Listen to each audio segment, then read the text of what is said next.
Alright, so basically this is the, as you can see, I don't have a whole lot of ASIC miners. I got two KSO Pros right there.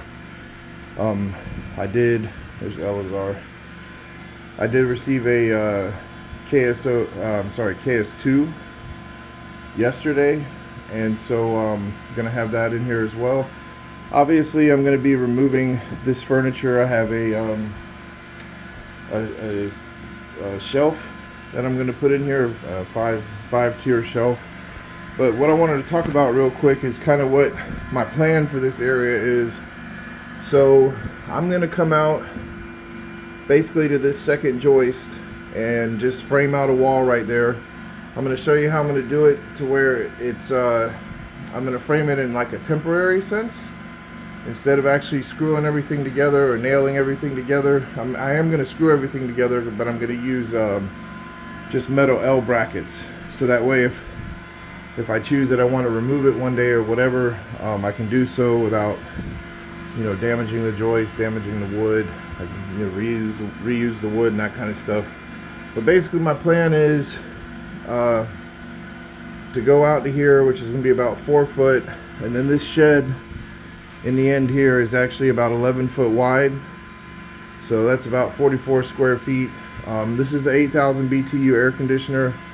I think it's rated for, I don't know, 600 or 800 square feet. And so the idea behind it is, if I can have this area, it gets pretty hot here during the summer, so if I can have this area small, then this air conditioner won't have to work as hard to keep it cool in here.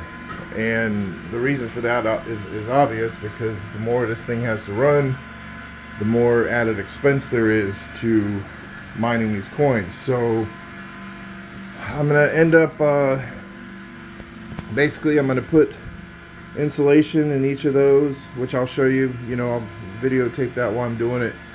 And my idea here is, I got these panels. These are 2-inch thick right here. These are going to go up here to offer the insulation up here, which I'm not super concerned about, because this above this is a loft here in the shed, and so I'm not real super concerned about the insulation factor being huge here, because I think that's I think the R value on that, if you leave the proper air spacing and stuff that it requires, is, I don't know. But it shows it doesn't say 2-inch on there. It shows the 1 inch is at 7. So I think the 2 inch is just a little bit more than that. But the simple fact of the matter is, heat rises.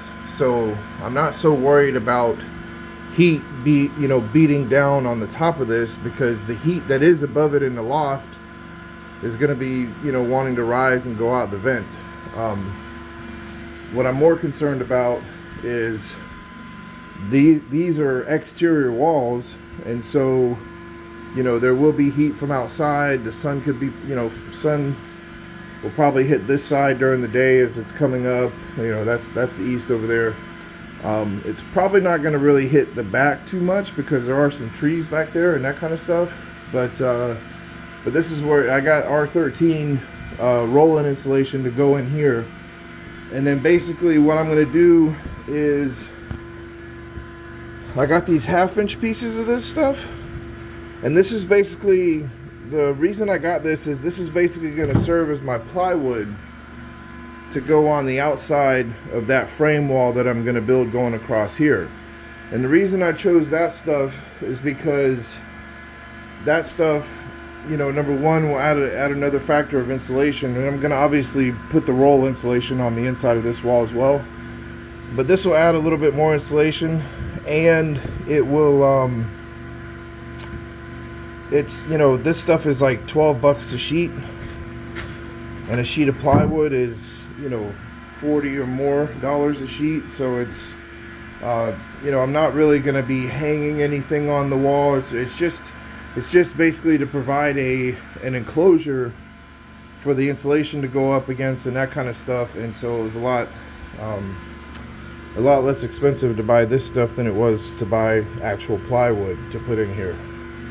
it's, you know, it's easier to cut and all. Well, I mean, plywood's not hard to cut, but either way.